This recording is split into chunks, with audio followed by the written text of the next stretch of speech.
Hey Collective, welcome back. I hope you're having a good day today. So you're just trying to keep the peace. You've swallowed the endless provocations, the subtle insults, and the outright gaslighting. But this time was different. This time you snapped. You yelled. You cried. You finally fought back. And now your reaction is being used as the ultimate proof that you're the unstable one, that you're the real problem. If you're trapped in a spiral of guilt, wondering if your reaction makes you just as bad as them, this video is for you. You aren't going crazy, and you're not the villain of this story. What you're experiencing is a deeply painful and misunderstood dynamic called reactive abuse. Today I'm going to do what I do and pull it apart piece by piece for you. The goal isn't to just define a term. It's to help you stop seeing yourself through the distorted lens of your abuser and start seeing the truth. It's about giving you back your own reality. So, what exactly is reactive abuse? First, many experts and therapists argue the term reactive abuse itself is misleading. That's because what we're really talking about isn't abuse in the typical sense. It's a survival response. It's a natural, though agonizing reaction that happens when someone who has been subjected to prolonged abuse finally hits a breaking point and lashes out at their tormentor. It's that moment you finally scream back after being constantly criticized, slam a door after hours of being gaslighted, or just break down crying because they refuse to stop. Let me tell you a story that might sound familiar. Consider a woman who was married for 20 years. For 2 decades, her husband had mastered the art of the push. It was never a big, obvious explosion, but a slow, constant drip of psychological torment. He'd make subtle digs at her intelligence in front of friends and family, then laugh it off as a joke. He'd forget to pass on important messages or misplace her keys when she was already running late for work, then blame her for being disorganized. She'd try to have a constructive talk about how his addictions were too much, or he needed to be better with his money, where he would always get defensive and turn it into an argument. When she would cry, he would call her dramatic, too emotional, or dismiss her feelings altogether. For 20 years, she absorbed it, trying to be patient, trying to keep the relationship stable. One night, which was an every night habit at this point, she was sitting on the couch trying to stay awake until he got home from the bar. She worried, with him drinking and driving and all. After the 3rd or 4th text of him saying he was on the way and lying, she snapped and sent some irate texts and screamed at him when he got home. In that moment, the most twisted part of the dynamic occurred. He became perfectly calm. He looked at her not with anger, but with pity, and said, "Wind her up and look at her go. See, this is what I have to live with. You just never quit." He had intentionally engineered the explosion, and now he was holding up her reaction as definitive evidence that he was the victim of her aggression. This is a very effective manipulation tactic that can make you question your own reality. This often leads people to ask, are we in a cycle of mutual abuse? And that's a fair question, but many experts and domestic violence advocates strongly caution against using that term. Why? Because in most abusive dynamics, there's a fundamental imbalance of power. One person is consistently trying to establish dominance and control, while the other is just trying to survive. The woman in the story wasn't seeking power. It was a momentary, desperate attempt to defend herself when she felt completely powerless. It's not about an intent to harm. It's a reaction to being harmed. You start to see yourself turning into someone you don't even recognize. The once patient you is now constantly on edge. The person who valued calm is now screaming just to be heard, and the shame that follows can be overwhelming. You replay that moment over and over, horrified by your own behavior. Your abuser knows this. They count on it. They use your own conscience against you, spinning a story where they become the victim of your outburst, completely erasing all the abuse that led up to it. This is how the cycle of guilt and self-doubt is built. trapping you in a state of confusion where you start to believe the story. You start to believe that maybe, just maybe, you really are the problem. To really get what's happening, you have to understand the calculated nature of the push. This isn't random. Abusers, especially those with narcissistic traits, are masters of provocation. They study you. They know your triggers, your insecurities, your deepest wounds, and they use that knowledge to deliberately push you over the edge. The goal is to get a reaction they can use against you. Now listen up. Look out for these go-to tactics. First, there's a constant low-grade provocation. Think of it as slow drip poison. It's not one big blow-up, but 1,000 tiny cuts. It's the nonstop criticism disguised as just being helpful. The belittling comments on how you do things, like load the dishwasher or drive the car. It's the subtle digs in front of friends or family designed to humiliate you while they maintain a look of innocence. They might forget promises, repeatedly cross your boundaries, or turn tiny issues into massive fights. Any one of these things on its own might seem small, something you should be able to let go of, but altogether, all of the time, it's a relentless campaign designed to wear you down until you're emotionally raw. Next up is the reality warping or gaslighting. This is when your abuser makes you doubt your own memory, perception, or sanity. They'll flat out deny saying things you know they said. They'll twist your words and use them against you. They'll tell you you're too sensitive or overreacting or making things up. This constant distortion of your reality is incredibly disorienting and frustrating. When you're always being told what you know isn't true, isn't real, it creates intense internal pressure. Your eventual outburst is a desperate cry to assert your own reality, to scream, "No, this is real! This is happening!"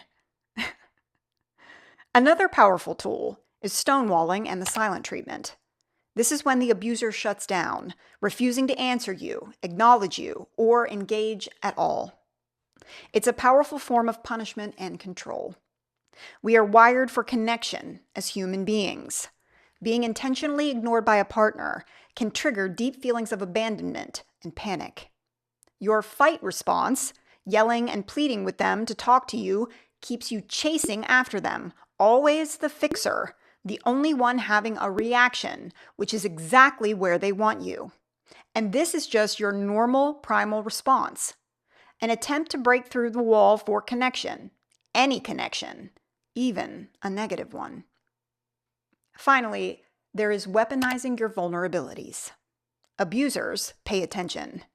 They know what matters most to you: your career, your reputation, your kids, your home, your stability. They know your past traumas, and in a moment of calculated cruelty, they will aim at those exact points. They might question your ability as a parent, refuse to leave or move out when asked, forcing you to leave, destabilizing you, or weaponize a past mistake that you shared in confidence against you. This is designed to inflict maximum pain and get the biggest possible reaction. When you're subjected to this kind of sustained psychological torment, your nervous system flips into a state of fight or flight. That fight response isn't a conscious choice. It's a biological survival mechanism kicking in when you feel trapped. Your body is flooded with stress hormones like adrenaline and cortisol, preparing you to defend yourself against a threat. They didn't just annoy you, they activated your deepest survival instincts. They engineered the explosion and then stood back to blame you for the fire. Now, if this is all sounding painfully familiar and you currently find yourself in this toxic pattern, first, I'm sorry. Take a deep breath. You're not alone. I'm here with you. And recognizing the pattern is a huge first step. Like and subscribe, which is a small, private step you can take for yourself so you can continue to learn how to protect yourself and start to take your personal power back. All right, so how do you start to break free? The solution doesn't start with you trying to perfectly control your reactions. It starts with correctly assigning responsibility. The person who creates the abusive environment is responsible for the abuse. Period. Your reaction, no matter how much you might regret it, doesn't let them off the hook as the instigator.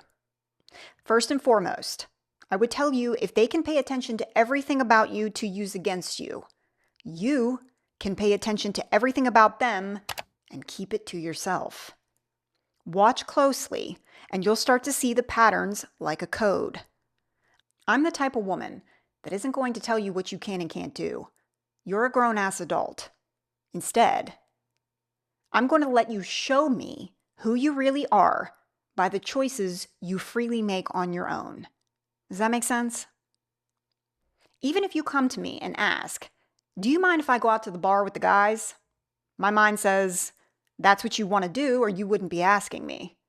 And this is just another manipulation tactic, by the way, because if I bring it up later and say that I don't like it, they can flip it on you and say, "Well, I asked and you said yes," immediately invalidating your feelings, and your "it's fine" from earlier gives them immediate permission to do so. No. You have to start thinking more strategically if you want to survive this kind of toxicity and keep your mental state in good order.